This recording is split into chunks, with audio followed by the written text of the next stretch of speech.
حول ولا قوة إلا بالله العلي العظيم. أعوذ بالله من الشيطان اللعين الرجيم. بسم الله الرحمن الرحيم. نحمده على نعمه ونستعينه على طاعته ونؤمن به حقا ونتوكل عليه صدقا، والصلاة والسلام والتحية والإكرام على أشرف الخلق سيد المرسلين بالقاسم المصطفى محمد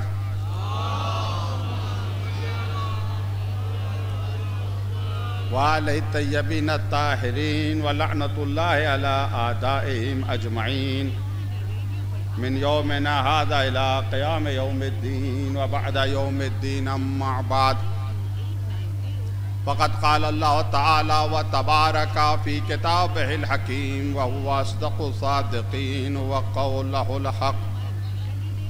بسم الله الرحمن الرحيم.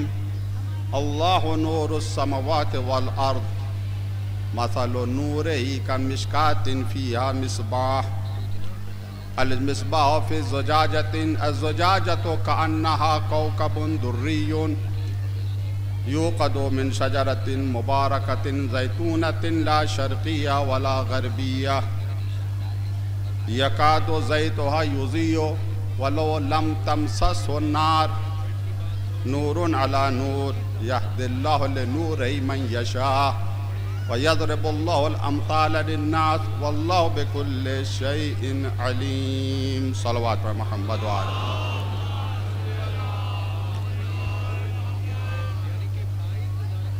اس مجلس کی قبولیت امام زمانہ کے ظہور کی تعجیل کے لیے مل جل کر بآواز بلند صلوات پر محمد وآلہ.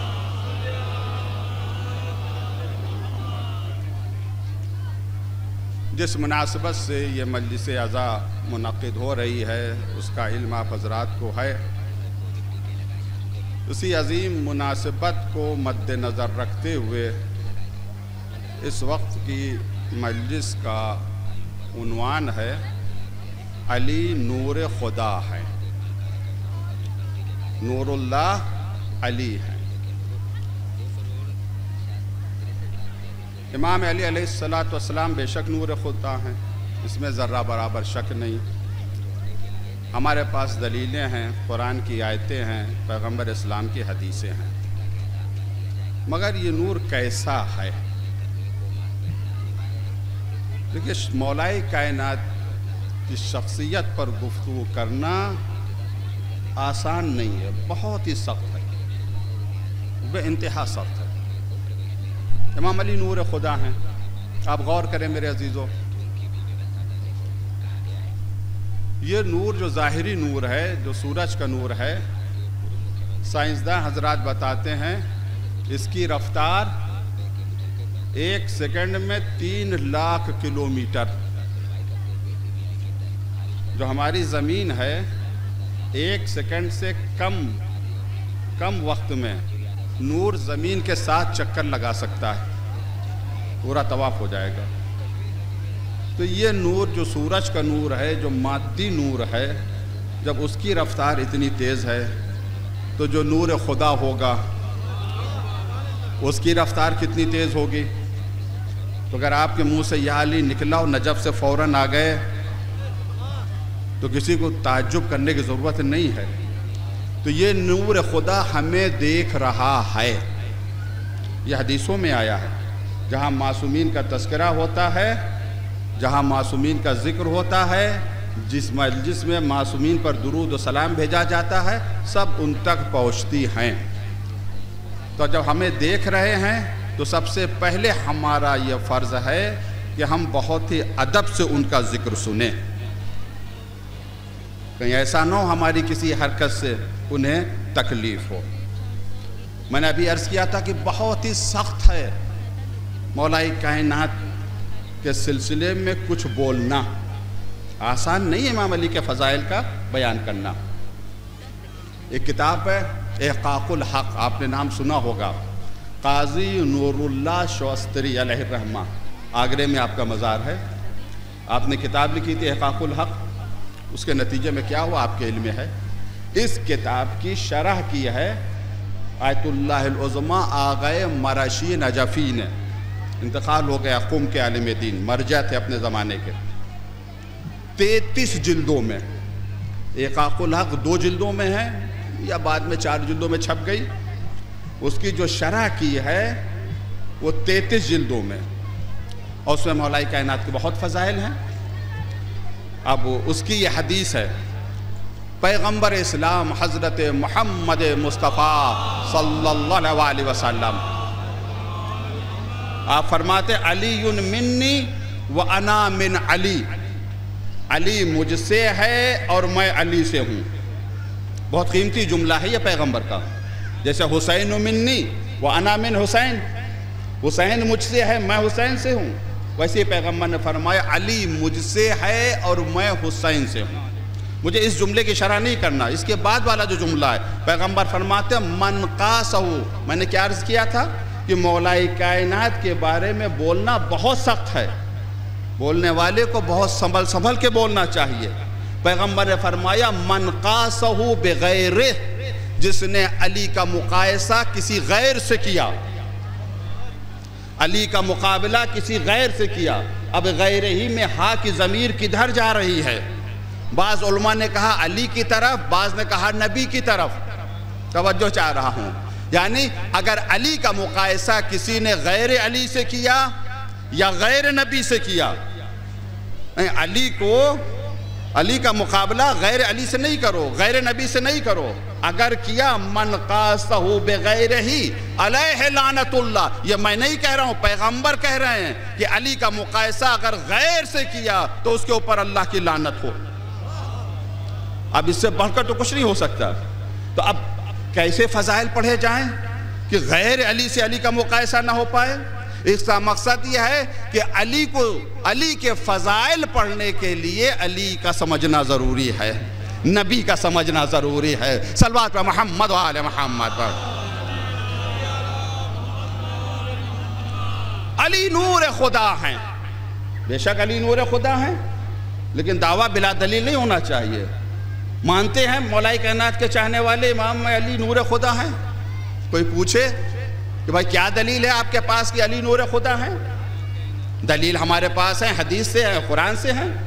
ایک کتاب ہے، اس کا نام ہے مئۃ منقبہ. مئہ کہتے ہیں عربی میں 100، منقبت کہتے ہیں فضائل کو، 100 فضیلتیں. ابن شازان کی یہ کتاب ہے، 4 اور 5ویں صدی ہجری کے جید عالم دین ہیں. 100 فضیلتیں امام علی کی اس کتاب میں ہیں. فضیلتیں تو لاکھوں ہیں، مگر انہیں 100 کا ذکر کیا ہے. بڑی قیمتی کتاب ہے. خصوصیت اس کتاب کی یہ ہے کہ جتنی فضیلتیں بیان کی ہیں سب اہل سنت کے ذریعے سے لی ہیں. ہم فضائل پڑھتے ہیں، کچھ لوگ ارے یہ چاہنے والے مبالغہ کر دیتے ہیں. مبالغہ نہیں ہے، حقیقت ہے. یہ جتنے بھی فضائل ہیں سب کے سب جو اہل سنت نے نقل کیے ہیں وہ انہوں نے بیان کیے. معتبر کتاب ہے. ابن طاؤس علامہ مجلسی جیسی شخصیت نے اس کتاب پر بھروسہ کیا، اور خود اکثر علماء اہل سنت نے فضائل امام علی علیہ السلام کو اس کتاب سے لیا. معتبر کتاب ہے مئۃ منقبہ. اس کی منقبت نمبر 46. اس پہ آپ غور کریں کہ پیغمبر اسلام حضرت محمد مصطفیٰ صلی اللہ علیہ وسلم آپ فرماتے ہیں سمعت، میں نے سنا کہ پروردگار یہ ارشاد فرما رہے ہیں، سمعت اللہ جل جلالہ، میں نے اللہ جل جلالہ سے سنا، یقول کیا، علی بن ابی طالب حجتی علی خلقی، ابو طالب کا بیٹا ہماری مخلوقات پر ہماری حجت ہے. جو اللہ کی مخلوق اس پر علی حجت. دوسرا جملہ وَالنُّورِ فِي بِلَادِ، میرے شہروں میں علی میرا نور ہے. یہ اللہ نے ارشاد فرمایا میرا نور علی ہے شہروں میں. وَأَمِينِي عَلَىٰ عِلْمِي، میرے علم کا خازن علی ہے، میرے علم کا امین علی ہے. اگر علم اللہ چاہتے ہو تو علی کے پاس جاؤ۔ یہ کتنی عظیم شخصیت ہے، دو ہی تو ہیں ہمارے پاس، یا اللہ ہے یا رسول ہے۔ اللہ تک پہنچنے کا دروازہ علی ہیں، رسول اللہ تک پہنچنے کا دروازہ بھی علی ہیں، اس کے علاوہ کچھ نہیں ہے۔ پھر اگلا جملہ بہت ہی قیمتی ہے، اس پر توجہ کیجئے گا میرے عزیزو۔ کبھی کبھی ایسا ہوتا ہے کچھ نوجوان حدیث سنتے ہیں تو اس سے وہ میسج لے لیتے ہیں جو ان کے مقصد کے اعتبار سے ہوتا ہے، وہ سمجھنا نہیں چاہتے کہ معصوم کیا کہہ رہے ہیں اپنے اعتبار سے۔ اس جملے پر بہت غور کیجئے گا میرے عزیزو۔ پیغمبر نے فرمایا کہ اللہ تبارک و تعالیٰ فرماتا ہے لا ادخل النار، لا ادخل النار، میں جہنم میں داخل نہیں کروں گا من عرفہ، جس کے پاس علی کی معرفت ہو۔ اللہ نے کہا لا ادخل النار، میں جہنم میں داخل نہیں کروں گا، کسے؟ من عرفہ، جس کے پاس علی کی معرفت ہو۔ وَإِنْ عَصَانِي، اگرچہ اس نے ہماری معصیت کیوں نہ کی ہو، اگرچہ اس نے ہمارا گناہ کیوں نہ کی ہو۔ وَلَا أُدْخِلُ الْجَنَّةِ، اور میں جنت میں داخل نہیں کروں گا من انکرہ، جس نے علی کا انکار کیا۔ وَإِنْ أَطَانِي، اگرچہ وہ میری اطاعت کیوں نہ کی ہو اس نے۔ اب یہ حدیث پر پہنچ کر بعض لوگ کہتے ہیں کہ مبالغہ ہے یہاں پر تو علی کی ولایت کو اللہ سے بڑھ کر دکھایا گیا ہے، تو یہ حدیث صحیح نہیں۔ پہلی بات تو یہ حدیث شیعوں کی کتابوں میں صرف نہیں ہے، یعنی شیعوں کی کتابیں مل جائے گی، یہ مئۃ منقبت میں ہے، جس میں اہل سنت کے سورسز سے یہ کتاب آئی ہے۔ پہلی بات تو یہ، تو آپ یہ نہیں کہہ سکتے مبالغہ شیعوں نے گڑھ لی ہوگی، حدیث بالکل صحیح ہے۔ اب یہ کہ علی کی ولایت اللہ کے اطاعت پر کیسے غالب آ گئی، تو آج تک لوگ اللہ کی اطاعت نہیں سمجھے کہ اللہ کی اطاعت کیا ہے۔ اللہ کی اطاعت سمجھنے کے لیے میں یہ حدیث آپ کے سامنے پڑھ رہا ہوں۔ ایک مرتبہ صلوات پر محمد و آل محمد پر۔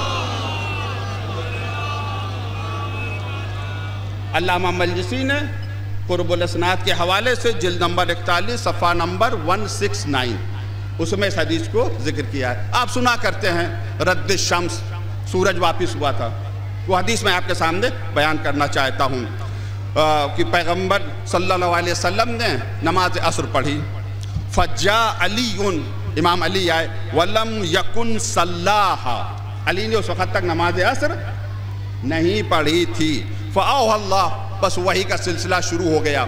جب وحی کا سلسلہ شروع ہوا تو پیغمبر نے اپنا سر علی کی آغوش میں رکھا، آنکھیں بند ہو گئیں، قاما کھڑے ہوئے۔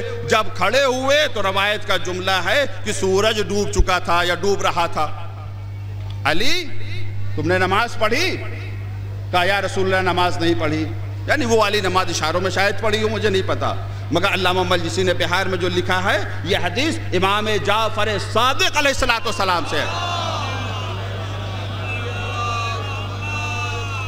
وقد غربت الشمس، سورج ڈوب چکا تھا۔ فقال یا علی، اے علی تم نے نماز پڑھی؟ کہا یا اللہ کے رسول میں نے نماز عصر نہیں پڑھی، توجہ چاہ رہا ہوں۔ اب پیغمبر نے اپنے ہاتھوں کو بارگاہ خدا میں بلند کیا، آواز دی اللہم انا علیٰ کانا فی طاعتک، اے میرے اللہ علی تیری اطاعت میں تھا۔ پہچانے اللہ کی اطاعت کیا ہے؟ بھائی علی تو بیٹھے ہوئے تھے، پیغمبر کا سر علی کی آغوش میں تھا، علی نے اٹھایا نہیں، بھائی اٹھا دیتے پیغمبر کو، نماز پڑھنی ہے۔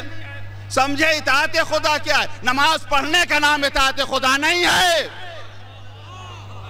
لوگ سمجھتے ہیں نماز پڑھنا ہی تھا، نہیں، اطاعت خدا یہ ہے کہ پیغمبر کو اذیت نہ دی جائے، پیغمبر کو تکلیف نہ دی جائے، پیغمبر کو خوش کیا جائے۔ اللہم علی کانا فی اطاعتک، اے میرے اللہ علی تیری اطاعت میں تھا، اس کے لیے ڈوبا ہوا سورج پلٹا دے۔ اشارہ ہوا، سورج پلٹ آیا، اور پلٹے ہوئے سورج نے امام علی کی فضیلت کو بھی بتایا، اور امام علی نے بعد میں نماز پڑھ کر بندگی کا حق بھی ادا کر دیا۔ صلوات پر محمد و آل محمد۔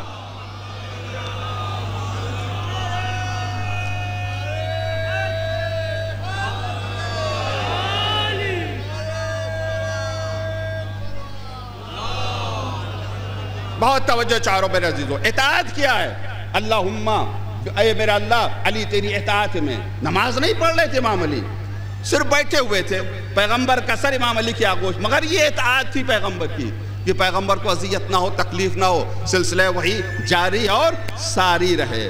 تو جو پیغمبر کو اذیت پہنچائے، تکلیف پہنچائے، لاکھ وہ نمازیں پڑھے، لاکھ وہ روزہ، اس کی اطاعت ہی نہیں ہے۔ اب اس حدیث کی طرف آئیے، من عرفہ، جس نے علی کو پہچان لیا وہ جنت میں جائے گا۔ اللہ نے کہا ادخلو لا ادخل النار، میں جہنم میں نہیں ڈالوں گا، من عرفہ، جس نے علی کو پہچان لیا، ان اسانی، اگر سے اس نے میری معصیت کیوں نہ کی ہو۔ اب یہ سرٹیفکیٹ نہیں ہے کچھ لوگوں کے لیے کہ بھائی میرے پاس علی کی محبت ہے، ان کی ولایت ہے، جو چاہے گناہ کریں، نہیں، حدیث سمجھنے کی ضرورت ہے میرے عزیزو۔ اگر معرفت علی ہے تو گناہ کا زمینہ ہی نہیں ہوگا، دل ہی نہیں چاہے گا گناہ کرنے کا۔ اگر اتفاق سے، خواہشات سے مجبور ہو کر گناہ کر بھی دیا تو علی کی محبت توبہ پر مجبور کر دے گی۔ اگر علی کے چاہنے والے سے غلطی ہو گئی، گناہ ہو گیا، تو علی کی محبت اسے کھینچ لائے گی، توبہ پر مجبور کر دے گی۔ اور حدیث کہتی ہے التائب من الذنب لا ذنب لہ، جو گناہوں سے توبہ کر لے اس کا گناہ ہی نہیں ہوتا ہے۔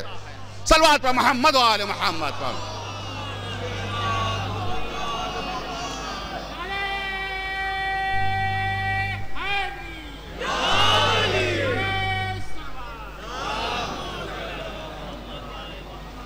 تو علی کی محبت یہ تو گناہ کی طرف نہیں لاتی، گناہ سے دور کرتی ہے۔ اور اگر خدا نہ کرے خواہشات سے مغلوب ہو کر کوئی گناہ کر بھی لے تو یہ علی کی محبت اسے مجبور کر دے گی توبہ پر۔ میں نے نہ جانے واقعات تاریخ میں میں نے پڑھے، ایک سے ایک گناہگار شخص، مگر علی کی محبت، مگر آخری وقت علی کی محبت اسے توبہ اور استغفار پر مجبور کر دیتی ہے۔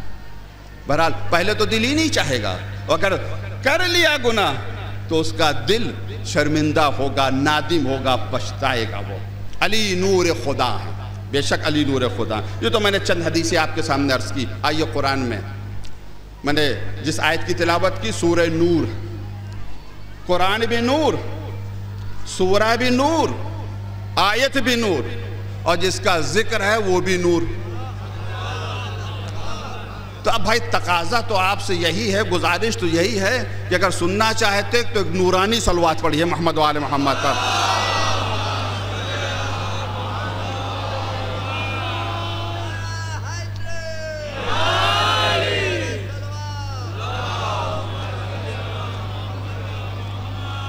اللہ نور السماوات والارض، سورہ نور آیت نمبر 35۔ اللہ زمین اور آسمان کا نور ہے۔ قرآن کہہ رہا ہے اللہ نور ہے زمین آسمان کا، تو کیا واقعاً اللہ نور ہے زمین آسمان کا؟ ہم اللہ کو نور کی طرح سمجھے، لائٹ روشنی ہے زمین آسمان کی؟ نہیں میرے عزیزو، ایک خطبہ ہے مولائی کائنات کا۔ امام علی کے زمانے میں جمعے کے دن غدیر پڑھی، عید غدیر جمعے کے دن پڑھی، امام علی نے خطبہ دیا، 7 صفحے کا یہ خطبہ ہے۔ کچھ مجلس سے میں اس خطبے پر پڑھ چکا ہوں، ارادہ تھا کہ پورا خطبے مجلس سے پڑھوں گا لیکن ابھی تک موفق نہیں ہو سکا۔ بہت عظیم خطبہ ہے، شیخ طوسی نے اس خطبے کو نقل کیا، معمولی شخصیت نے بھی نہیں۔ اس خطبے کا ایک جملہ مولائی کائنات فرماتے ہیں کہ پروردگار بتنا کمنا فی بطون الالفاظ حقیقت الاعتراف۔ معرف، توجہ چاہ رہا ہوں، معرفت کو اللہ نے الفاظ کے شکم میں رکھا ہے، الفاظ کے پیٹ میں رکھا ہے۔ معرفت کو الفاظ کے پیٹ میں رکھا ہے نا، لفظ سے معرفت نہیں ملے گی۔ توجہ چاہ رہا ہوں الفاظ پر، ماشاءاللہ اہل علم کا مجمع ہے، مجھ سے بہتر آپ نے علماء فضلاء اور خطبہ کو سن لیا ہے، سن رہے ہیں برابر، صرف اشارے میں گفتگو۔ لفظ سے معرفت نہیں ملے گی، لفظ میں معرفت ملے گی۔ عالم اسلام سے غلطی یہ ہوئی کہ اللہ کی معرفت لفظ سے لیا، لفظ میں معرفت ہے، میں نہیں گئے، یعنی فی میں نہیں گئے، من سے لے لیا۔ یہ عالم اسلام سے غلطی۔ قرآن نے کہا کل من علیہا فان ویبقی وجہ ربک ذو الجلال والاکرام، ہر شے فنا ہو جائے گی، صرف تمہارے رب کا چہرہ باقی رہے گا۔ تو اکثریت نے کہا اللہ کا چہرہ ہے، روز محشر جائیں گے اس کی زیارت کریں گے۔ ید اللہ فوق ایدیہم، اللہ کا ہاتھ ان کے ہاتھ پر ہے۔ قرآن نے کہہ دیا اللہ کا ہاتھ ہے تو ہم مانتے ہیں اللہ کا ہاتھ ہے، اور پھر ہم پر اعتراض کرتے ہیں یہ تم تعویل کیوں کرتے ہو؟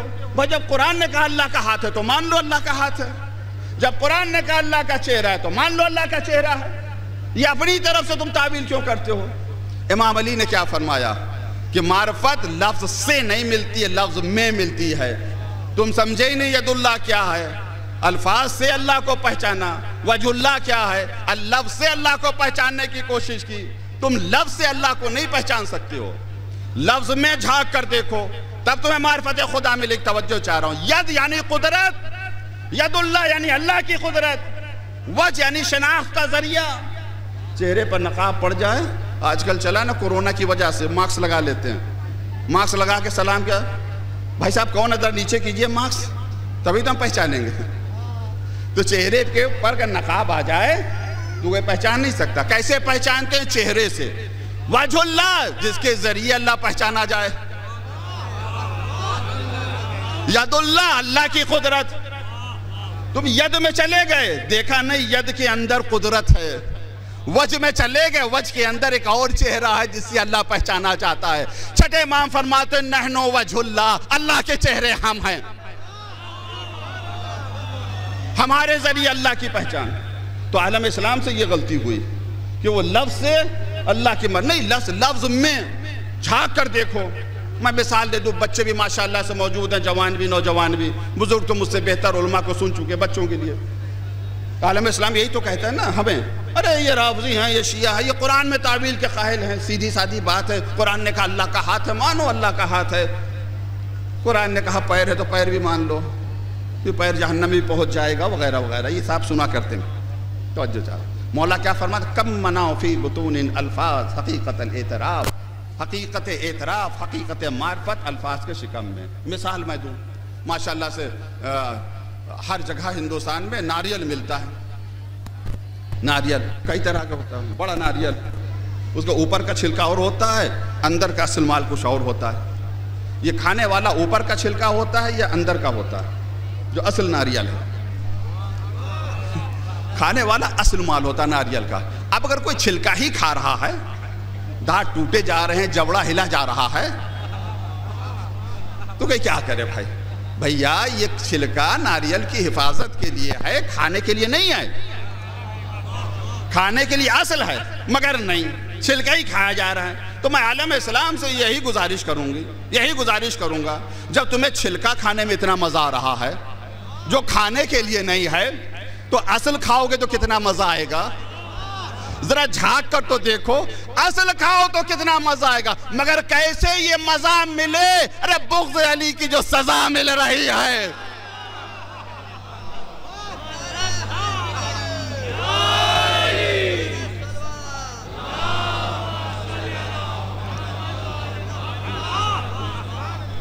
بہرحال تو الفاظ سے اللہ کی معرفت نہیں ملے گی، الفاظ میں جائیں۔ اللہ نور السماوات والارض، اللہ زمین و آسمان کا نور ہے۔ ظاہر ترجمہ یہ اللہ نور ہے زمین و آسمان کا، تو کیا اللہ نور ہے؟ واقعاً اللہ نور ہے زمین و آسمان کے لیے۔ آئیے، آج شب قدر ہے، ہو سکتا ہے شب قدر ہو، بہت عظیم شب ہے، عبادت 1000 مہینوں سے افضل ہے۔ انشاءاللہ آپ نے اعمال ضرور کیے ہوں گے، نہیں کیے تو ضرور اعمال کریں۔ آپ سورہ پڑھیں، سورہ دخان، سورہ عنکبوت، سورہ روم، اور دعائے جوشن کبیر پڑھیں، بہت فضیلت ہے۔ جوشن عربی میں کہتے ہیں سینے کو، صدر کو، اسی وجہ سے، اسی کی مناسبت سے ذرا کو جوشن کہا گیا ہے۔ شان نزول اس دعا کی کیا ہے کہ پیغمبر اسلام حضرت محمد مصطفیٰ صلی اللہ علیہ وسلم، آپ زرہ پہنتے تھے، سنگینی ہوتی تھی تو اذیت ہوتی تھی کسی جنگ میں، تو جناب جبریل یہ دعا لے کر آئے، اے اللہ کا رسول یہ زرہ اتار دیجئے، زرہ اتار دیجئے، یہ دعا پڑھیے، آپ کی حفاظت کرے گی۔ 19 یا 20 فوائد ہیں جو روایت میں دعائے جوشن کبیر کے، کفن میں بھی لکھنے کی تاکید کی گئی ہے بہت زیادہ، اور پڑھیے، خاص کر ان 3 شبوں میں ضرور پڑھیے۔ قرآن کیا کہتا ہے؟ للہ الاسماء الحسنی فادعوا بہا، جتنے اچھے نام ہیں سب اللہ کے لیے، انہی نام کے ذریعے اللہ کو پکارو۔ 1000 اسماء کے ذریعے اللہ کو پکارا گیا ہے، 100 پیراگراف ہیں، ہر پیراگراف میں 10 ہیں اللہ، اب آئیے اللہ نور السماوات والارض، ایک پیراگراف دعا جوشن کبیر کا اللہ کو عرض یا نورن نور، توجہ چارو، اے نوروں کے نور، یا منورن نور، اے نور کو نورانیت عطا کرنے والے، یا خالق النور، اے نور کے پیدا کرنے والے، یا مدبرن نور، اے نور کو نظم دینے والے، یا مقدرن نور، اے نور کی مقدار معین کرنے والے، نور کی تقدیر بنانے والے، یا نور کل نور، اے وہ نور جو ہر نور کا کل ہے، یا نورن قبل کل نور، اے وہ نور جو ہر نور سے پہلے ہے، یا نورن بعد کل نور، اے وہ نور جو ہر نور کے بعد رہے گا، یا نورن فوق کل نور، اے وہ نور جو ہر نور کے اوپر ہے۔ اب دیکھیں 9 جملے ہو گئے، آخری 10واں جملہ کیا؟ یا نورن لیسا کمثلہ نور، اے وہ نور جس کی طرح کوئی نور نہیں۔ اللہ نور السماوات والارض، اللہ زمین و آسمان کا نور ہے، اور یہ ایک دعا کہہ رہی ہے کہ اللہ کی طرح کوئی نور نہیں ہے، وہ نور مگر اس کی طرح کوئی نور نہیں ہے۔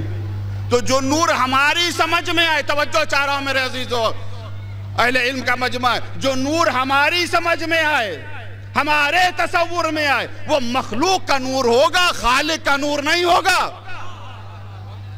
اس کا نور تو ہماری سمجھ میں آ ہی نہیں سکتا۔ لا یدرکہ بعد الحمم ولا ینالہ غوث الفتن، مولائی کہنا نہج البلاغہ میں، کوئی پہنچ نہیں سکتا وہاں تک، کوئی بھی وہاں تک نہیں پہنچ سکتا۔ امام علی علیہ السلام فرماتے ہیں اللہ کیا ہے، تصور نہیں کر سکتے۔ تو اب آئیے اللہ نور السماوات والارض، اللہ زمین و آسمان کا نور ہے، تو یہ کیسا نور ہے؟ اس نور کی خصوصیت کیا ہے؟ علی نور خدا ہے، موضوع ذہن میں رہے، ٹاپک رہے۔ اب دیکھیں جب اللہ زمین و آسمان کا نور ہے تو ہمیں دیکھنا یہ ہے کہ قرآن نے کسے نور کہا۔ قرآن نے جسے نور کہا، میں وہ آیتیں آپ کے سامنے پیش کروں، 1-2 حدیثیں، 5 آیتیں بہت اختصار کے ساتھ۔ قرآن نے کسے نور کہا؟ سورہ اعراف آیت نمبر 157، الذین یتبعون الرسول النبی الامی الذی یجدونه مکتوبا عندهم فی التوراۃ والانجیل، وہ لوگ جو اتباع کرتے ہیں، پیروی کرتے ہیں رسول کی جو نبی امی ہے، جس کا ذکر تورات اور انجیل میں لکھا ہوا ہے۔ یأمرہم بالمعروف ینہاہم عن المنکر، رسول ایسا ہے جو نیکیوں کی طرف بلاتا ہے، برائیوں سے روکتا ہے۔ یحل علیہم طیبات ویحرم علیہم خبائث، رسول ایسا ہے جو پاکیزہ چیزوں کو ان کے لیے حلال قرار دیتا ہے اور ناپاک چیزوں کو حرام قرار دیتا ہے۔ وَيَضَعُ عَنْهُمْ إِصْرَهُمْ وَالْأَغْلَالَ الَّتِي كَانَتْ عَلَيْهِمْ، اور وہ بوجھ جو کاندھوں کے اوپر پڑا ہوا ہے رسول اسے اتارتا ہے، وہ طوق جو گلے میں پڑا ہوا ہے رسول اسے اتارتا ہے۔ توجہ چاہ رہا ہوں میرے عزیزو، تو کیا جب پیغمبر اسلام حضرت محمد مصطفیٰ صلی اللہ علیہ وسلم آپ مبعوث ہوئے، قرآن نازل ہوا، تو کفار قریش کے کاندھوں کے اوپر کوئی بوجھ تھا، ان کے سر کے اوپر کوئی بوجھ تھا، ان کے گلے میں کوئی توق پڑی ہوئی تھی؟ نہیں میرے عزیزو، اشارہ ہے، استعارہ ہے کس کی طرف؟ توق، خرافات، فضول باتیں جو اپنے گلے میں ڈالے ہوئے تھے، وہ گھر سے نکلے تفاول کیا، جیسے ہمارے کیا بھی ہوتا ہے نا، خرافات میں کتنے لوگ گرفتار ہیں، گھر سے نکلے خالی بالٹی نظر آ گئی، واپس آ گئے، بیچارہ ایک آنکھ والا نظر آ گیا، برا بھلا کہتے ہوئے واپس آ گئے۔ ہوتا نہیں ہوتا ہے؟ یہ سب خرافات ہیں۔ جب خرافات کو دین سمجھ لیا جاتا ہے تبھی دین رخصت ہو جاتا ہے۔ یہ سب خرافات، پیغمبر خرافات گھٹانے کے لیے آئے تھے، مٹانے کے لیے آئے تھے۔ ان خرافات میں مت پڑو، یہ سب خرافات ہیں، آؤ دین خدا کی طرف۔ یہ توق سے مراد خرافات ہیں۔ اچھا یہ خرافات کسے نظر آئیں گے؟ آگے فالذین، وہ لوگ جنون ہیں، بہت توجہ چاہ رہا ہوں میرے عزیزوں، وہ جو پیغمبر کی عزت کرتے ہیں، پیغمبر کا احترام کرتے ہیں اور اس نور کی اتباع کرتے ہیں، انزل معہ، جو پیغمبر کے ساتھ نازل ہوا، اولئک هم المفلحون، یہی لوگ کامیاب ہیں۔ والذین آمنوا بہ وعزروہ ونصروہ واتبعوا النور الذی انزل معہ اولئک هم المفلحون، جو ایمان لے آئے، پیغمبر کی عزت کی، ان کی مدد کی، ان کا احترام کیا اور اس نور پر ایمان لائے۔ جو پیغمبر کے ساتھ نازل ہوا، تفسیر میں آیا اس نور سے مراد قرآن ہے۔ توجہ چاہ رہا ہوں، اس نور سے مراد قرآن ہے۔ تو قرآن نے کسے نور کہا؟ قرآن کو نور کہا۔ قرآن نور ہے، کلام اللہ ہے، واقعاً قرآن نور ہے، دیکھنے کے لیے آنکھیں چاہیے۔ یہ ماہ مبارک رمضان میں قرآن کی تلاوت ہے، کتنا ثواب! عام دنوں میں پورا قرآن پڑھیں اس کا ثواب اور ہے، ماہ مبارک رمضان میں صرف ایک آیت پڑھ لیں ختم قرآن کے برابر ثواب ہے۔ ننزل من القرآن ما هو شفاء ورحمت للمؤمنین، کتاب شفا ہے، کتاب رحمت ہے قرآن مجید۔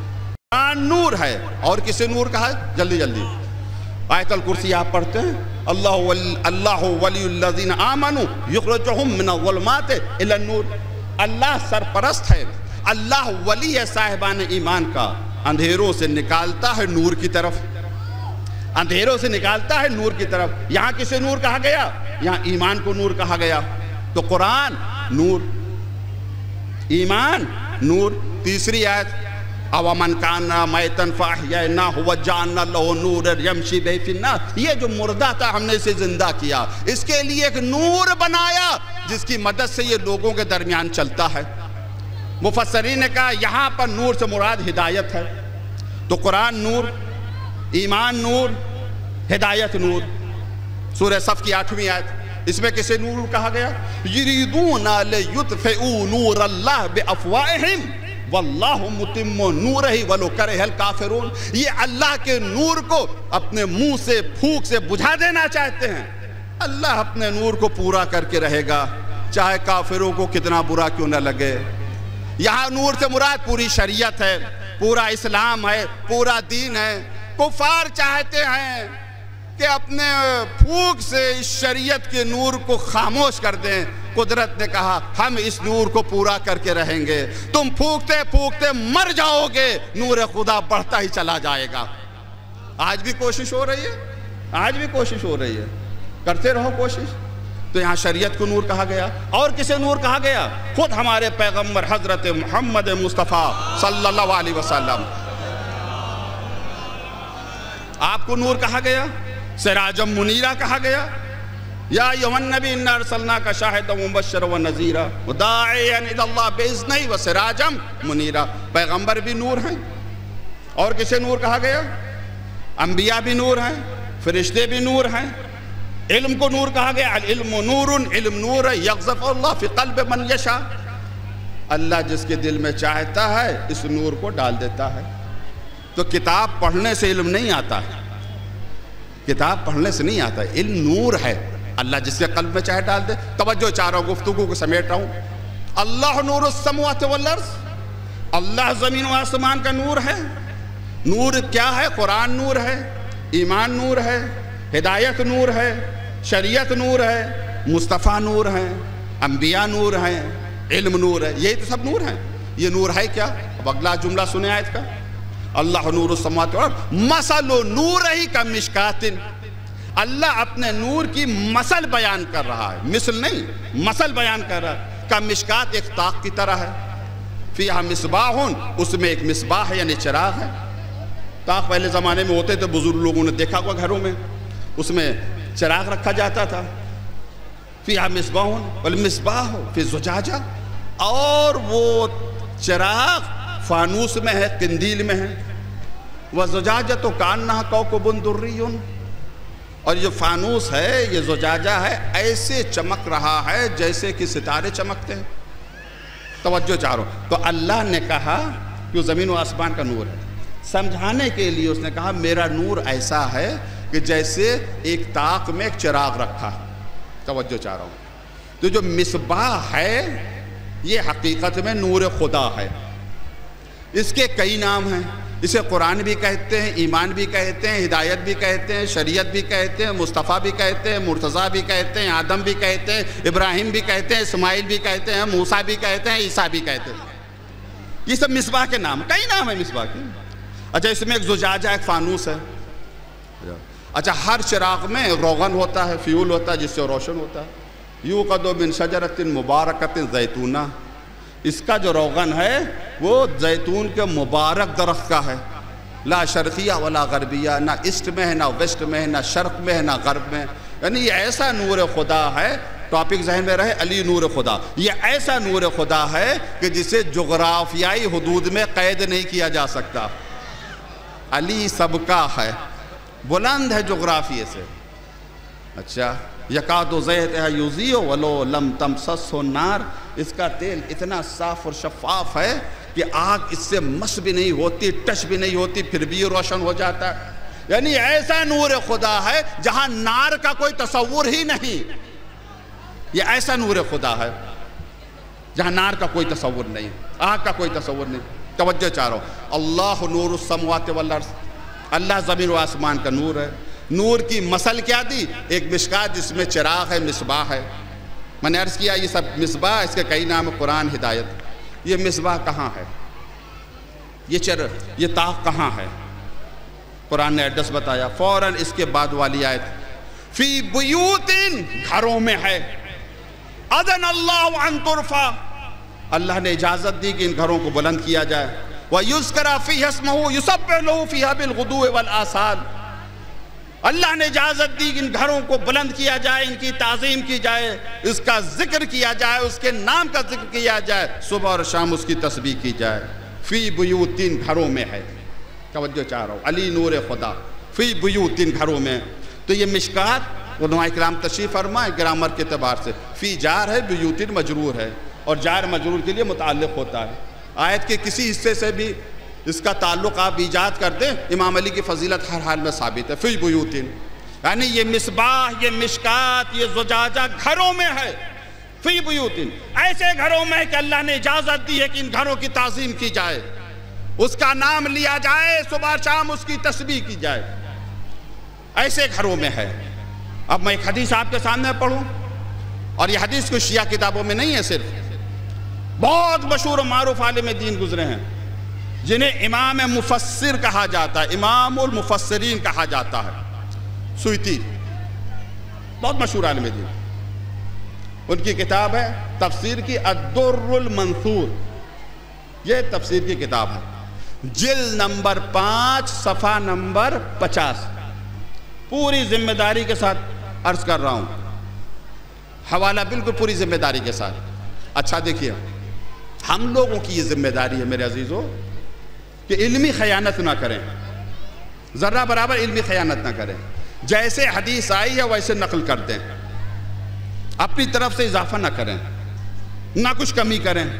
جو الفاظ آئے ہیں سیوطی صاحب نے الدر المنثور جلد نمبر 5 صفحہ نمبر 50 میں حدیث کو نکلا. پوری دیانتداری کے ساتھ، کسی کو تکلیف پہنچانا نہیں، جھگڑا کرانا مقصد نہیں. ہمارے لوگوں کا کام ہی نہیں جھگڑا کرانا، کام یہ ہے کہ جھگڑے کو ختم کیا جائے، مگر حقیقت پہنچانا ہے. اس وجہ سے جیسے الفاظ حدیث میں نقل کیے، اگر کسی کو اعتراض کرنا ہے تو ہم پر اعتراض نہ کرے، امام المفسرین پر اعتراض کرے. تو جو الفاظ انہوں نے نقل کیے ہیں وہی الفاظ میں پیش کرنے جا رہا ہوں. جب یہ آیت نازل ہوئی فی بیوتن، گھروں میں ہے، یعنی یہ مصباح، یہ مشکات، یہ نور خدا گھروں میں ہے. فی بیوتن، گھروں میں ہے. قام الیہ رجلون، ایک شخص کھڑا ہو گیا اور اس نے پوچھا ایو بیوتن یا رسول اللہ، اے اللہ کے رسول کون سے گھر ہیں وہ؟ یہ اللہ کے رسول وہ کون سے گھر ہیں؟ پیغمبر نے فرمایا بیوت الانبیاء، وہ انبیاء کے گھر ہیں جہاں یہ چراغ ملے گا، جہاں یہ نور خدا ملے گا.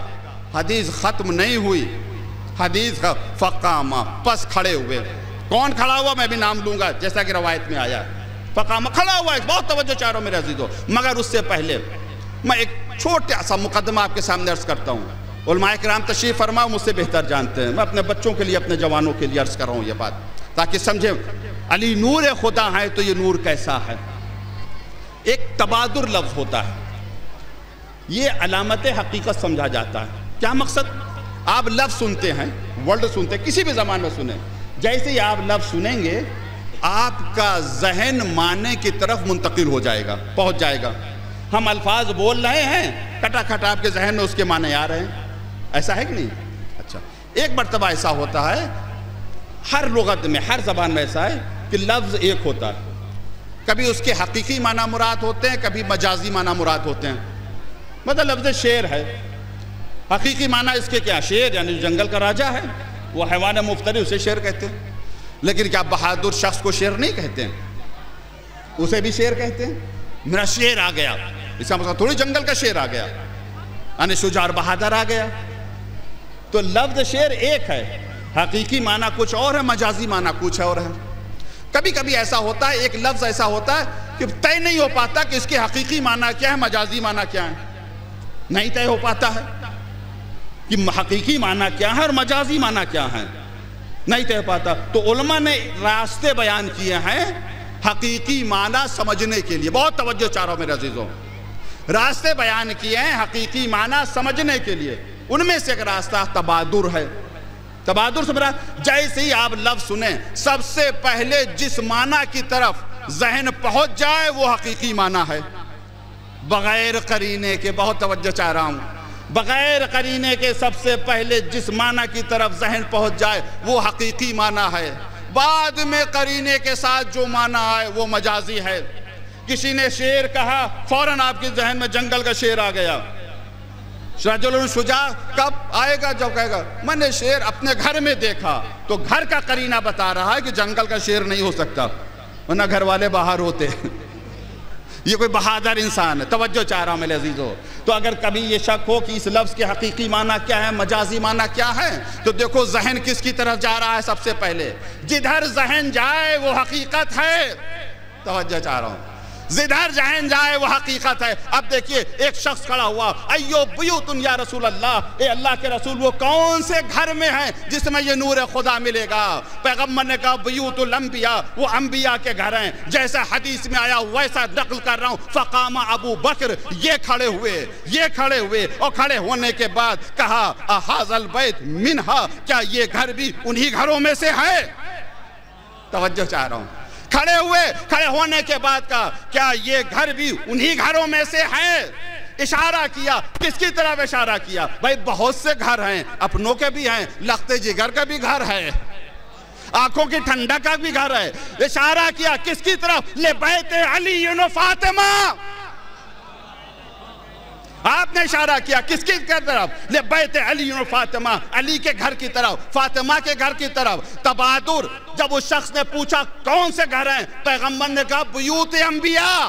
بیوت انبیاء کا تصور ذہن میں آیا، سب سے پہلے کن گھروں کا تصور؟ سب سے پہلے اس خلیفہ اول کے ذہن میں کس گھر کا تصور آیا؟ تو مجھے کہنے دیجئے علی و فاطمہ کی فضیلت حقیقی ہے، سب کی ادھار کی ہے۔ صلوات پر محمد و آل محمد۔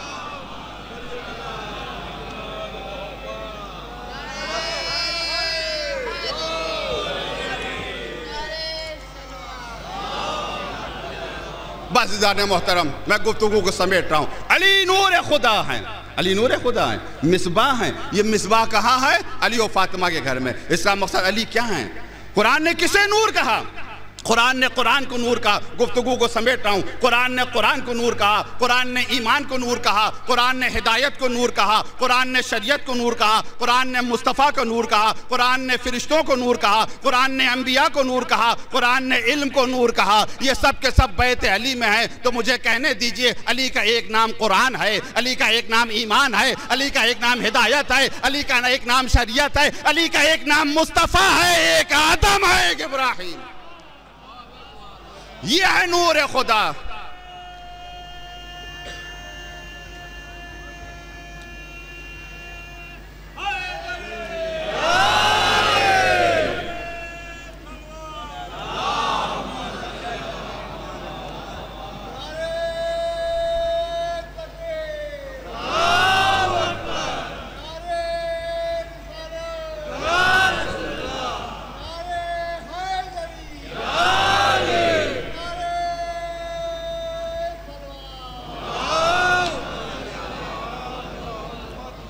علی نور خدا ہے، ایسا نور خدا ہے، علی ہی سب کچھ ہے، علی ہی سب کچھ ہے۔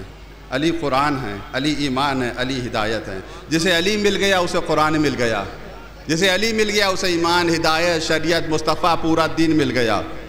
اور جسے علی نہ ملا اسے قرآن نہیں ملا، اسے ایمان نہیں ملا، اسے ہدایت نہیں ملی، اسے شریعت نہیں ملی، لاکھ اللہ کی اطاعت کیا کرے وہ؟ علی نور خدا کا نام ہے۔ اب اس کے آگے والی آیت دیکھیں، فی بیوت اذن اللہ ان ترفع ویذکر فیہا یسبح لہ فیہا بالغدو والآصال رجال لا تلہیہم تجارۃ ولا بیع عن ذکر اللہ واقام الصلاۃ وایتاء الزکاۃ یخافون یوما تتقلب فیہ القلوب والابصار۔ اس گھر کے رہنے والے کیسے ہیں؟ اس گھر کے رہنے والے کے توجہ چاہ رہا ہوں، یہ نور خدا علی کے گھر میں ہے۔ اور خلیفہ نے پوچھ لیا کیا یہ گھر بھی بیت انبیاء میں سے ہے؟ میں نے پیغمبر کا جواب نہیں پڑھا، اب پڑھ رہا ہوں۔ اگر حضور یہ کہہ دیتے ہاں یہ گھر بھی بیت انبیاء میں سے ہے، تب بھی اس گھر کی فضیلت ثابت تھی، مگر پیغمبر نے نام یہ نہیں کہا کہ یہ گھر بیوت انبیاء میں سے ہے۔ پیغمبر فرماتے، تاریخی جملہ، پیغمبر فرماتے من افاضلہا، یہ گھر بیت انبیاء میں سے سب سے افضل ہے۔ من افاضلہا، سب سے افضل ہے۔ آج ہم پر اعتراض کیا جاتا ہے، آج ہمیں اسلام سے نکالا جاتا ہے یہ کہہ کر کہ یہ غیر انبیاء کو انبیاء سے افضل سمجھتے ہیں، یہ اپنے اماموں کو انبیاء سے افضل سمجھتے ہیں، اس وجہ سے دین سے نکل چکے ہیں۔ اگر ہمیں دین سے نکالنا ہے تو سب سے پہلے سیوطی صاحب کو نکالو جو امام المفسرین ہیں، انہوں نے اس حدیث کو نقل کیا ہے، اہل علم تشریف فرما ہے۔ پیغمبر نے کہا یہ گھر انبیاء کے گھر سے افضل ہے، گھر افضل نہیں ہوتا، گھر والے افضل ہوتے ہیں۔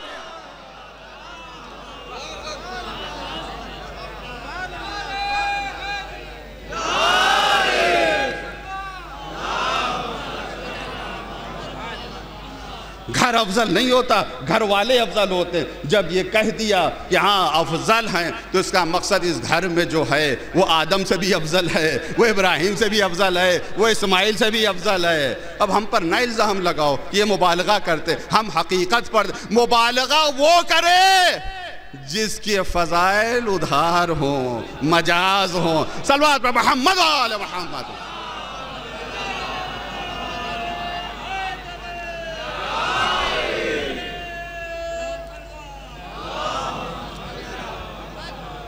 رجال لا تلہم، گھر والے کیسے ہیں؟ رجال، رجل کی جمع، رجال رجل کی جمع۔ رجل کسے کہتے ہیں؟ بظاہر رجل کے معنی عربی میں مرد کے ہیں، اس کی جمع رجال ہے۔ میرے پاس وقت نہیں ہے کہ میں وضاحت کروں کہ رجل کسے کہتے ہیں۔ رجال لا تلہم تجارۃ ولا بیع عن ذکر اللہ، اس گھر کے رہنے والے ایسے رجل ہیں کہ اللہ کی اطاعت، اللہ کی عبادت سے کوئی چیز انہیں روک نہیں سکتی، نہ تجارت، نہ خرید و فروخت، کوئی چیز نہیں روک سکتی انہیں۔ یہ نماز کو اقامہ کرتے، نماز پڑھتے ہیں، زکوٰۃ دیتے ہیں، اس دن سے ڈرتے ہیں جس دن یہ دل جو ہے وہ منہ کو آ جائے گا، تتقلب فیہ القلوب والابصار، جس دن یہ دل، یہ آنکھیں الٹ پلٹ جائیں گی، یعنی قیامت کا دن، اس دن سے ڈرتے ہیں۔ ایک جملہ کہنا چاہتا ہوں کہ اس گھر کے جو رہنے والے ہیں، گھر والے ہیں، ان کی کیا قرآن نے مدح کی؟ رجال لا تلہیہم تجارۃ ولا بیع عن ذکر اللہ، ذکر خدا سے، اقامہ صلاۃ سے کبھی غافل نہیں ہوتے۔ تو ان کے جو ماننے والے ہیں، ان کے جو چاہنے والے ہیں، ان پر جو آنسو بہانے والے ہیں، شبیہ تابوت برآمد ہوگا۔ تو کیا یہ ان کی شان ہے کہ وہ ذکر خدا سے غافل ہوں، وہ اقامہ صلاۃ سے غافل ہوں، وہ ایتاء زکوٰۃ سے غافل ہوں؟ نہیں میرے عزیزو، محب علی، بہت، یہ علی کی جو محبت آپ کے پاس ہے بہت قیمتی ہے، خدا کی قسم، اس کی حفاظت کیجئے۔ یہ معصیت کی طرف نہیں بلاتی ہے، معصیت کا خاتمہ کرتی ہے، زمینہ ختم کر دیتی ہے، جس زمینے یہ ہونے کی وجہ سے انسان گناہ کرتا ہے۔ امام علی علیہ السلام کی محبت نجات کا باعث ہے، بے شک نجات کا باعث ہے۔ کیا سیکھا ہم نے امام علی سے؟ پوری مجلس میں نے آپ کے سامنے عرض کی، میں ایک میسج آپ کے حوالے کرنا چاہتا ہوں، اس دعا کے ساتھ پروردگار ہم سب کو یہ توفیق دے کہ ہم امام علی کی سیرت کو سمجھ سکیں، اس پر عمل کر سکیں۔ آپ کو پتہ ہے اس مجلس کو آفتاب شریعت مولانا سید قلب جواد صاحب نقوی وہ ہمیشہ خطاب فرماتے تھے، لیکن سفر کی وجہ سے وہ نہیں پڑھ پائے مجلس، تو بہرحال یہ ذمہ داری مجھے سونپی۔ میسج میں آپ کے سامنے عرض کر رہا ہوں، میں نے شروع میں پڑھا، علی کی آغوش ہے، پیغمبر کا سر ہے، نماز نہیں پڑھی۔ پیغمبر نے کیا کہا؟ اللہم اے میرے اللہ ان علی کان فی طاعتک، علی تیری اطاعت میں۔ اطاعت کیا ہے؟ اطاعت یہ ہے کہ جو بھی تمہارے زمانے کا کہ حجت ہو، چاہے نبی رسول، اسے اذیت نہ دو، چاہے نماز تمہاری چھوٹ جائے، اسے تکلیف مت پہنچاؤ، اسے اذیت مت دو۔ یہ ہے حقیقت میں دین۔ نماز پڑھ رہا ہے ایک صحابی مسجد میں، پیغمبر نے آواز دی، اسے نماز پڑھی، ختم کی، تب کہا یا رسول اللہ آپ نے بلایا؟ کہا میں بلا رہا تھا، تو کیوں نہیں آ رہا تھا؟ یہ اللہ کا رسول نماز پڑھ رہا تھا۔ کہا کس کے حکم سے نماز پڑھ رہے تھے؟ وہ سمجھے ہی نہیں نماز کسے کہتے ہیں، کس کے حکم سے تو نماز پڑھ، یہ نہ دیکھو کون نماز پڑھ رہا، یہ دیکھو کس کے حکم سے نماز پڑھ رہا ہے۔ کبھی کبھی ایسا ہوتا ہے جب قیام کا وقت آتا ہے تو یہ نادان ابلیس کے بہکاوے میں آ کر سجدے میں چلا جاتا ہے۔ تو اصلی بات یہ ہے کہ اللہ کی اور رسول کی خوشنودی کا خیال رکھا جائے، اذیت نہ دی جائے، تکلیف نہ پہنچائی جائے۔ حجت خدا کون ہے؟ میں توقی یعنی دستخط، وہ حدیثیں جو امام زمانہ کی طرف سے صادر ہوئی ہے انہیں توقیات کہتے ہیں۔ اس کا ایک جملہ لقد آذانا، بتحقیق مجھے اذیت دی ہے، بتحقیق مجھے ستایا۔ کس نے؟ ان جہال الشیعہ وہم قائم، ان جاہل اور احمق اور بیوقوف شیعوں نے۔ توقی ہے امام زمانہ، ہمیں اذیت دی ہے، ہمیں ستایا۔ کس نے؟ ان جاہل اور بیوقوف شیعوں نے۔ ان کے ایمان کا وزن اتنا اگر تولا جائے تو مچھر کا پر وزنی ہوگا، ان کا ایمان کچھ نہیں۔ ستایا کیسے؟ جاہل اور بیوقوف۔ اگر امام کو خوش کرنا ہے دو کام میرے عزیزوں کریں، جہالت کو دور کریں اور بیوقوفی کو دور کریں۔ کیسے دور ہوگی؟ علم حاصل کریں، الٹی سیدھی باتوں سے امام کو مت ستائیں۔ ہم مجلس پڑھ رہے ہیں، امام زمانہ سن رہے ہیں، وہ آپ کو دیکھ رہے ہیں، تابوت میں آپ آئے ہیں بوسہ لینے کے لیے، علی بھی دیکھ رہے ہیں، علی کا فرزند بھی دیکھ رہا ہے۔ نوجوان کو زیب دیتا ہے کہ دھکا مار کر بوڑھے کو پیچھے کرتے ہو، خود تابوت کا بوسہ لے لے۔ یہ کون سا ایمان ہے؟ یہ کون سی محبت ہے؟ علی ایسے ہی چاہنے والے جائے، بچوں کو کچل رہے ہیں صرف تابوت کا بوسہ لینے کے لیے۔ پاک نیت ہے، دور سے بھی اشارہ کرو گے تو امام علی بوسہ قبول کر لیں گے۔ حج میں جاتے حجر اسود کا دور سے بوسہ لیا جاتا ہے کہ نہیں لیا جاتا ہے؟ وہ یہ نہیں دیکھتے ہیں کہ کس نے ان کے تابوت کو مس کیا، ٹچ کیا ہاتھوں سے، وہ دیکھتے ہیں اس کی نیت کیا ہے، یہ میرا کہاں تک کہنا مان رہا ہے۔ آخری وصیت امام علی نے جی کی تھی، اس میں یہ بھی فرمایا اللہ نظم امورکم، اپنے امور کو منظم کرنا، ڈسپلن کے ساتھ زندگی گزارنا، یہ امام علی کی وصیت ہے۔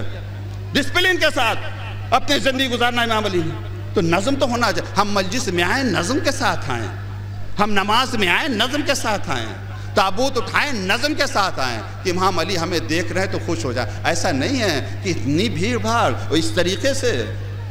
جب ایک عام انسان کو یہ منظر اچھا نہیں لگتا، آپ کو اچھا لگتا ہے کہ بوڑھوں کو دبا دیا جائے، ان کے پیر کو کچل دیا جائے، یا محرم اور نامحرم مکس ہو جائیں، یہ اچھا لگتا ہے۔ جب ایک عام مومن کو یہ اچھا نہیں لگتا تو امام علی کو کیا اچھا لگے گا؟ زمانے کے امام کو کیا اچھا لگے گا؟ آخری جملہ کہہ کے میں زحمت تمام کر رہا ہوں۔ نوجوان یہاں کو پر ہیں، بزرگ ہیں، میں عرض کر رہا ہوں کہ بزرگوں کے لیے تو نہیں پڑھ رہا ہوں، بہرحال مجھ سے بہتر علماء کو سن چکے ہیں، میں اپنے نوجوانوں کے لیے عرض کر رہا ہوں۔ امام علی آپ کے باپ کی طرح، سب کے لیے روایات میں آیا الامام کالاب، امام باپ کی طرح ہوتا ہے۔ نالائق سے نالائق اولاد ہو، نالائق سے نالائق، لیکن باپ کی آخری وصیت کو وہ پورا کرنے کی کوشش کرتا، ایک یہ، اور دوسری ہے اولاد کیسی بھی کیوں نہ ہو، اگر کبھی اس کا دل تو چاہتا ہے نا کہ باپ کی خواہش تھی، باپ کی تمنا تو اسے پورا کر دے۔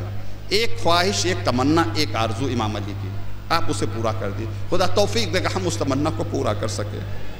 وہ تمنا کہ چھوٹی سی آرزو ہے، چھوٹی سی خواہش ہے مولا علی کہ آپ کے امام کی بہت کام آئیں گے، آپ کے امام، ان کی محبت خدا کی قسم بہت کام آئے گی، احتضار سے لے کے نہیں، ابھی سے لے کے قبر تک، قبر سے لے کر محشر تک محبت کام آئے گی۔ چھوٹی سی خواہش ہے امام علی کو، اسے پورا کر دی۔ کیا ہے؟ علامہ مجلسی نے بہار میں نقل کیا، خواہش کیا ہے؟ کونوا فی الناس کالنحل فی الطیر، ایسے ہو جاؤ جیسے شہد کی مکھی ہے۔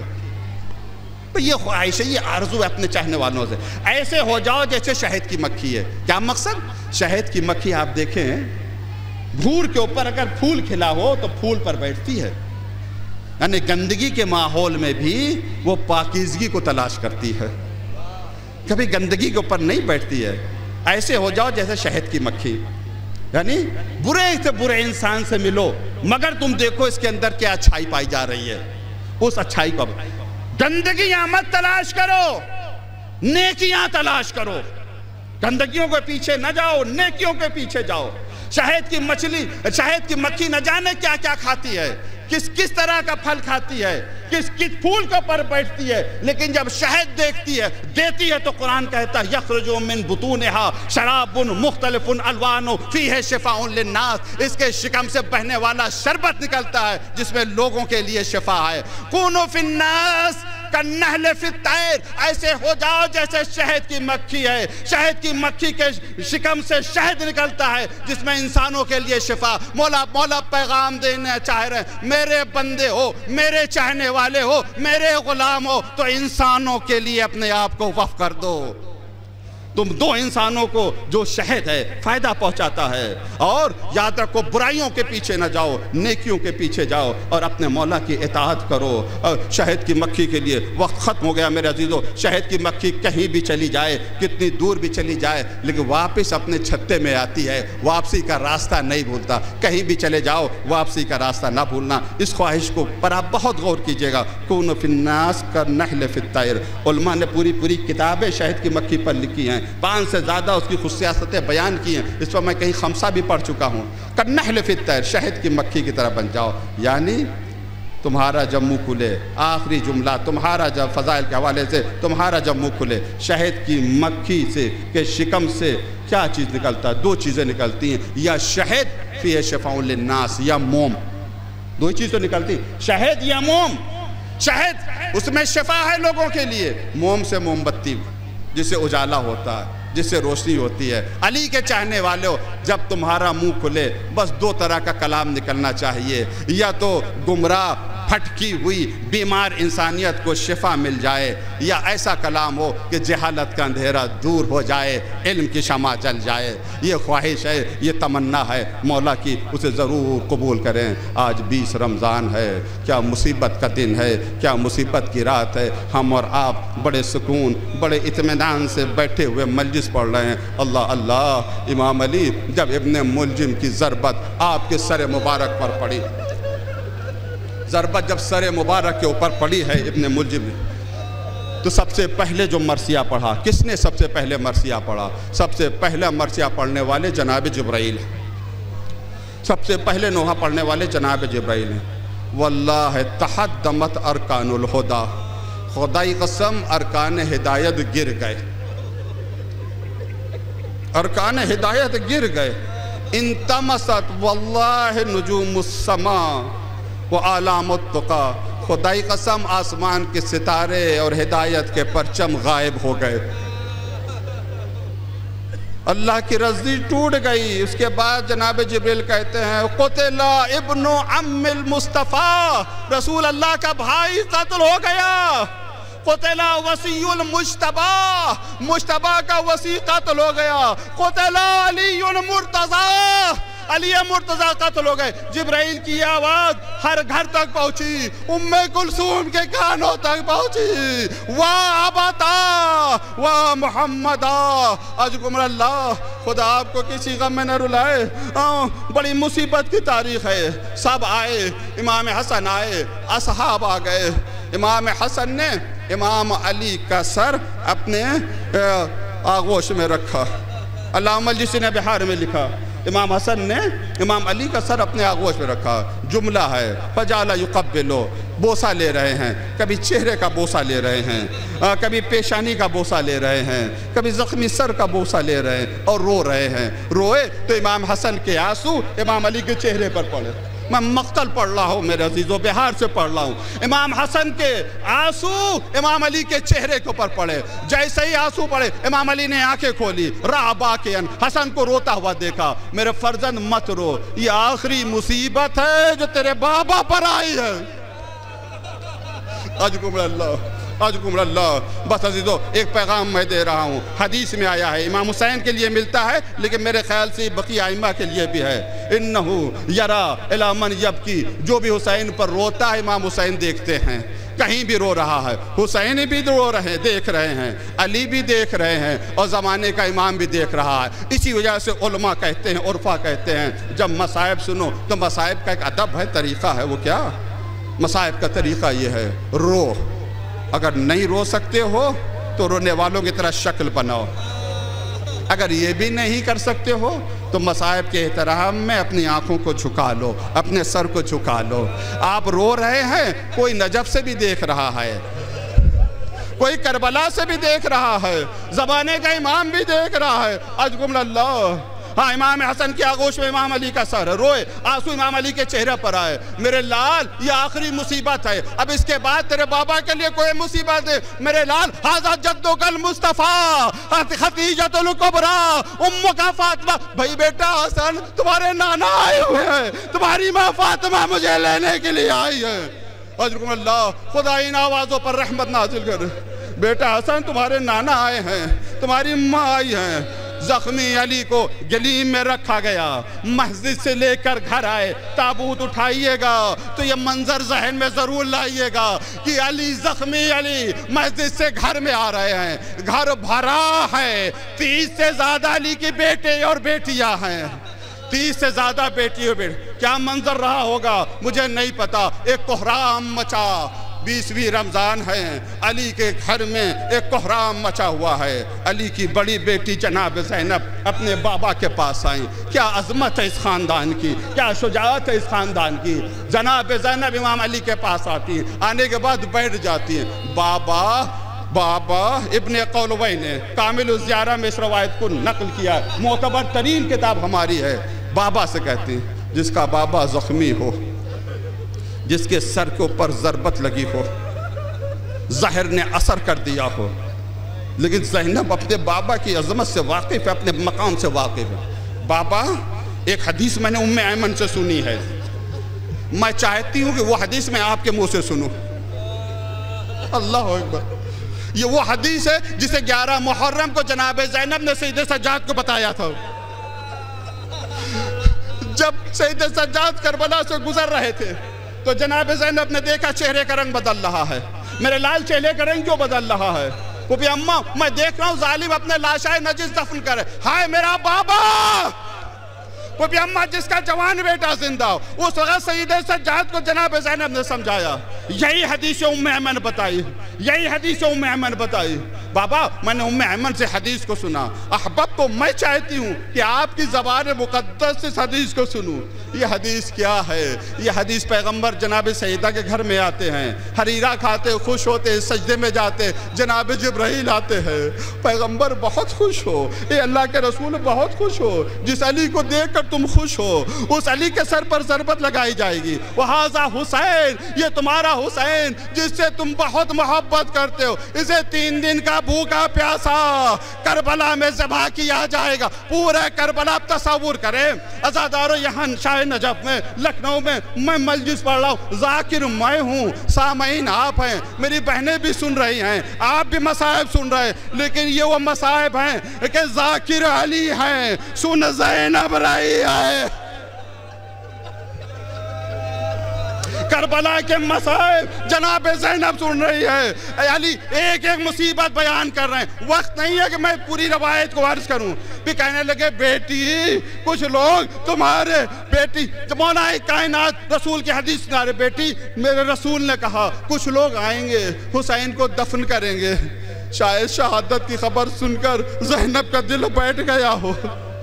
حدیث صحیح ہے، کامل الزہرا کی بیٹی، کچھ لوگ آئیں گے اور دفن کریں گے تو اس کے قبر کے اوپر ایک علم نصب ہوگا، ایک پرچم، ینصبون علمان، ایک علم نصب ہوگا، زمانہ گزرتا رہے گا مگر یہ پرچم کبھی سرنگوں نہیں ہوگا۔ دنیا کے کونے کونے سے زائرین آئیں گے۔ حدیث ختم ہوئی، ایک مرتبہ باپ نے بیٹی کو دیکھا اور دیکھنے کے بعد کا مجھے روایت میں جملہ نہیں ملتا لیکن میرا تصور کہتا ہے کہ علی کی آنکھوں میں آنسو ضرور ہوں گے۔ بیٹی کو دیکھ کر کہا، بیٹی کاننی، میں دیکھ رہا ہوں اسی کوفے میں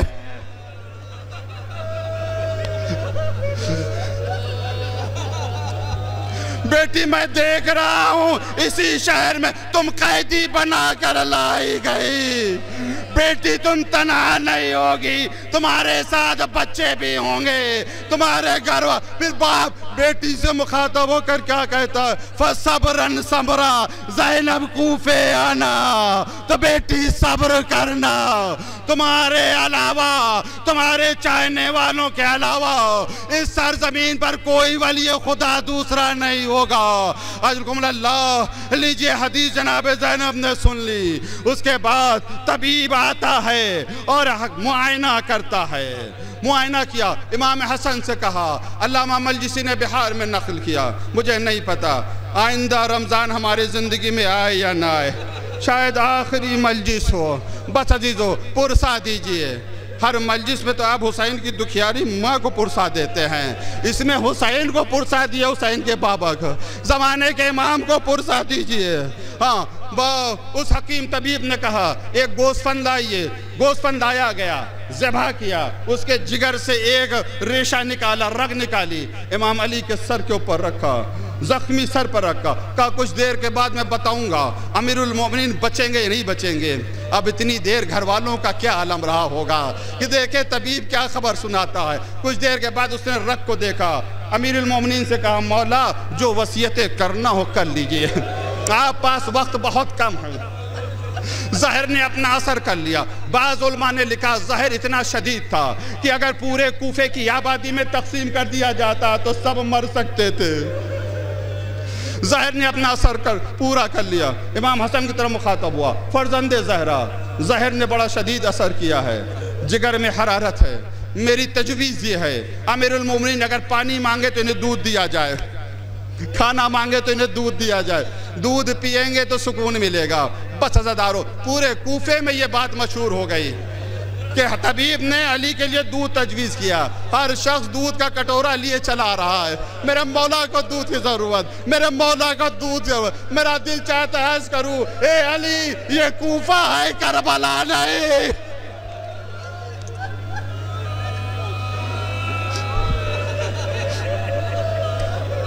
اگر پہلے علی کی مظلومیت کا ذکر ہے تو چھوٹے علی کی مظلومیت کو کیسے بھول سکتے ہیں؟ زمانے کا امام جب ظہور فرمائیں گے آپ اپنے اصحاب کے ساتھ کربلا آئیں گے، زری کے پاس کھڑے ہو کر سلام کریں گے، السلام علیکہ یا ابا عبداللہ، ہاتھوں کو پھیلائیں گے، امام کے ہاتھوں پر کچھ آئے گا، کیا آئے گا؟ حسین کا زخمی جسم، علی اکبر کا سینہ، عباس کے بازو نہیں، امام کے ہاتھوں پر ایک شیرخوار بچے کا زخمی جسم آئے گا، اس جسم کو لیں گے، اصحاب کی طرف رخ کریں گے، ایک جملہ فَمَا الذَّنبُ هَٰذَا الرَّذِيلِ، اس شیرخوار کا کیا گناہ تھا؟ سب چلے آ رہے ہیں کوزہ لیے ہوئے، میرے مولا کو دودھ کی ضرورت، میرے آقا کو دودھ، علی کوفہ ہے آپ کو دودھ مل گیا، کربلا میں علی اصغر کو پانی بھی نہیں ملا۔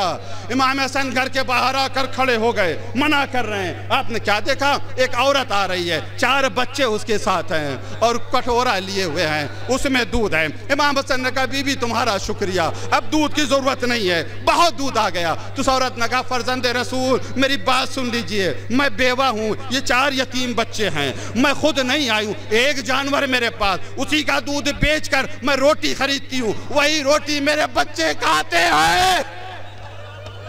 اللہ اللہ، علی یتیموں سے کتنی محبت کرتے ہیں۔ ایک صحابی یہ کہتا ہے جب میں نے یتیموں کے ساتھ علی کو کھیلتے ہوئے دیکھا تو میں چاہتا تھا کاش میں یتیم ہوتا تو میرے مولا میرے ساتھ اس طرح سے برتاؤ کرتا۔ فرزند زہرا میں خود نہیں آیا ہوں، یہ میرے یتیم بچے ہیں۔ آج جب یہ خبر کوفے میں مشہور ہوئی کہ مولا کو دودھ چاہیے، میرے بچے میرے پاس آئے، میرے قدموں سے لپٹ گئے، کہا اماں آج ہم بھوکے رہیں گے، اماں آج دودھ نہ بیچنا۔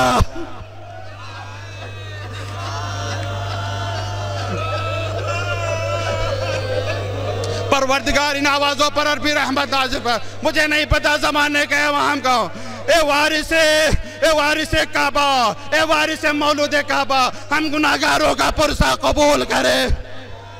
مولا یہ بچے میرے پاس آئے، میرے قدموں سے لپٹ گئے، اماں آج ہم بھوکے رہیں گے، یہ دودھ نہ بیچیے گا، بابا کو دے دیجئے۔ فرزند زہرا ہمارا نذرانہ قبول ہو۔ بس میں مجلس تمام کر چکا، یہ واقعہ ہم تک پہنچ گیا، آپ تک پہنچ گیا، کیا حسین کی یتیمہ تک نہ پہنچا ہوگا؟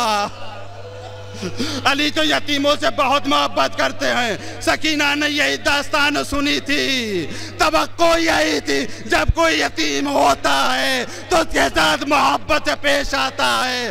ارے جیسے ہی یتیم ہوئی توقع تو یہی تھی کوئی تسلی دے گا، کوئی دلاسا دے گا، لیکن کسی نے تماچا لگایا، کسی نے گوشوارے چھینے۔ عجب نہیں یہ پوتی تڑپی ہو، نجف کا رخ دادا، اے امت کے یتیموں پر رحم کرنے والے دادا، جب تمہاری پوتی یتیم ہوئی دادا کسی نے رحم نہ کی۔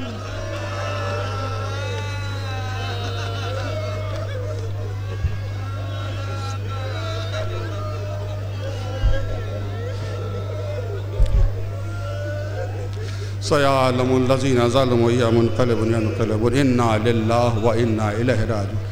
الہی بحق الزہرا وبیعا وبالعا وبنیعا وسر المستودع فیہا۔ پروردگار ہم سب کی عبادت کو قبول فرما، دنیا میں جہاں کہیں اہل بیت کے چاہنے والے سب کی جان و مال و عزت و آبرو کی حفاظت فرما، مقامات مقدسہ کی حفاظت فرما، جو مجاہدین مقامات مقدسہ کی حفاظت کر رہے ہیں سب کو اپنے حفظ و امان میں لے لے، ہمارے دشمنوں کو نیست و نابود فرما۔ پروردگار سے واسطہ محمد و آل محمد کا یہاں کے اوپر دنیا میں جہاں کہیں امام مظلوم کا تابوت اٹھانے والے، امام علی کا ماتم کرنے والے سب کی جان و مال عزت و آبرو کی حفاظت فرما۔ پروردگار یہ آخری دعا ہے، جلد الجلد ظہور امام زمان میں تاجیل فرما تاکہ ظالموں کو نابود کر سکیں، مظلوم سکون کی سانس لے سکے۔ جو بھی بہت سے شب قدر ہے آج، دعاؤں کی قبولیت کی شب ہے، بہت سے لوگوں نے دعاؤں کے لیے کہا ہے میرے اللہ تجھے شب کی عظمت کا واسطہ، امام علی علیہ السلام کی مظلومیت کا واسطہ سب کی دعاؤں کو قبول فرما، ہمیں جو بیمار ہیں سب کو شفا عطا فرما، میرے اللہ ہم سب کی پریشانیوں کو دور فرما، ہمیں اتنی توفیق دے ہم امام علی کو اچھی طریقے سے پہچان سکیں اور ان کے راستے پر چل سکیں۔ وآخر دعوانا الحمدللہ رب العالمین۔